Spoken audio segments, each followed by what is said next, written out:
বিএনপির আন্তর্জাতিক বিষয়ক কমিটির সদস্য ইঞ্জিনিয়ার ইশরাক হোসেন বলেছেন, ছাত্র জনতার ঐতিহাসিক বিজয়কে ব্যর্থ করতে বিদেশে পালিয়ে যাওয়া শেখ হাসিনা এবং তার ছেলে দেশকে অস্থিতিশীল করার ষড়যন্ত্র করছেন। সেই সঙ্গে দেশে বসেও একটি বিশেষ মহল পরিকল্পিতভাবে এই ষড়যন্ত্রে লিপ্ত। তিনি বলেন, রাষ্ট্রীয় সম্পদ এবং উপাসনালয়গুলোতে হামলার অপচেষ্টা করে বিভিন্ন গুজব ছড়িয়ে রাজনৈতিক এবং ধর্মীয় অনুভূতিতে আঘাতের চেষ্টা করছে দুর্বৃত্তরা। বিচ্ছিন্নভাবে ধর্মীয় উপাসনালয়গুলোতে নাশকতা চালিয়ে বিএনপিকে দায়ী করার ষড়যন্ত্র চলছে। জনগণকে সঙ্গে নিয়ে সব ধরনের নাশকতা প্রতিহত করতে বিএনপি প্রস্তুত বলেও জানিয়েছেন তিনি। বিকেলে পুরান ঢাকার ইসলামপুর মার্কেটের ব্যবসায়ী এবং স্থানীয়দের সঙ্গে মতবিনিময় সভায় ইশরাক হোসেন এসব কথা বলেন। সুষ্ঠু নির্বাচনের মাধ্যমে গণতান্ত্রিক সরকার প্রতিষ্ঠার জন্য সবাইকে ধৈর্য ধরার আহ্বান জানিয়েছেন ইশরাক হোসেন।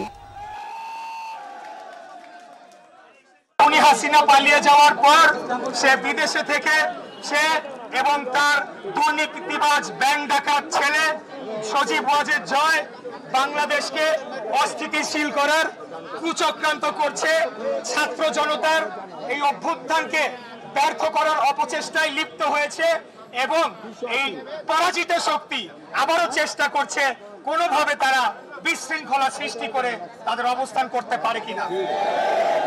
এটার বিরুদ্ধে আজকে আমাদের লড়াই, আমাদের আন্দোলন শেষ হয়ে যায় নাই, আমাদের লড়াই শেষ হয়ে যায় নাই, আমাদের সংগ্রাম শেষ হয়ে যায় নাই ততদিন না পর্যন্ত এই পরাজিত শক্তিকে আমরা বিচারের আওতায় এনে বিচার করে তাদের শাস্তি নিশ্চিত না করতে পারবো, আমাদের আন্দোলন শেষ হবে না ইনশাআল্লাহ।